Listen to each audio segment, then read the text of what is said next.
В настоящее время, да, мы видим, что потребность в вакцинации возрастает, желающих достаточно много.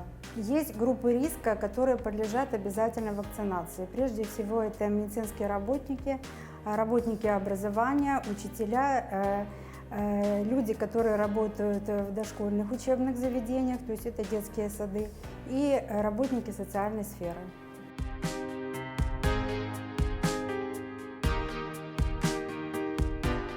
На сегодняшний день каждому человеку, который получил прививку, каждого человека, мы обязаны ввести в регистр вакцинированных от ковида.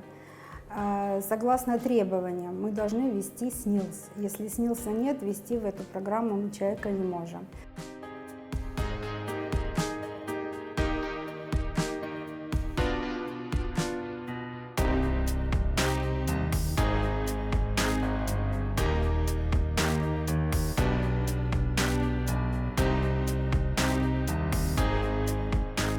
Для проведения вакцинации необходим осмотр врача, но есть противопоказания, которые не подлежат люди, имеющие эти противопоказания, не подлежат вакцинации.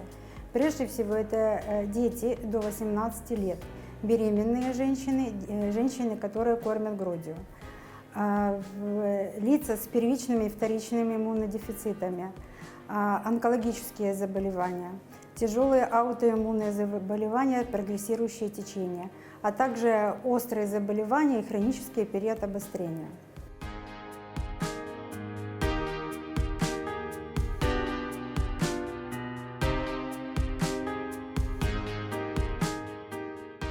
После проведения прививки люди находятся под медицинским наблюдением. Незначительное количество обратилось с жалобами на гриппоподобный синдром. То есть это незначительное повышение температуры, миалгии, артралгии, то есть болезненности, мышечная, озноб, вялость и головные боли. Более тяжелых каких-то реакций мы не наблюдали. Прививку я делал 5 февраля, следующую мне нужно делать через 21 день, это получается 26 февраля. Как мне сказали, если вы не болели, то ничего не будет. Но если вы где-то там по чуть-чуть переболели, может быть, даже сами это не заметили, у вас появились антитела, то, возможно, немного, скажем так, вы ее почувствуете. И в самом деле я и супруга ее почувствовали. У меня ночью поднялась температура примерно до 37,5. Вот. В принципе, на утро она уже пропала. У супруги температура держалась почти сутки. Вот. Но после этого все в порядке.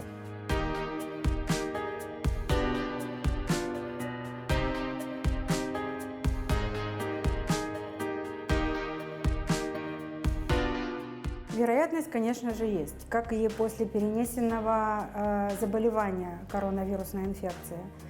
Все зависит от того, какая иммунная система человека, который вакцинирован. То есть есть определенный процент людей, которые не могут сформировать иммунитет. То есть либо его напряженность будет недостаточно, либо она снизится через определенное непродолжительное время после проведения прививки. Поэтому однозначно ответить на этот вопрос тоже невозможно.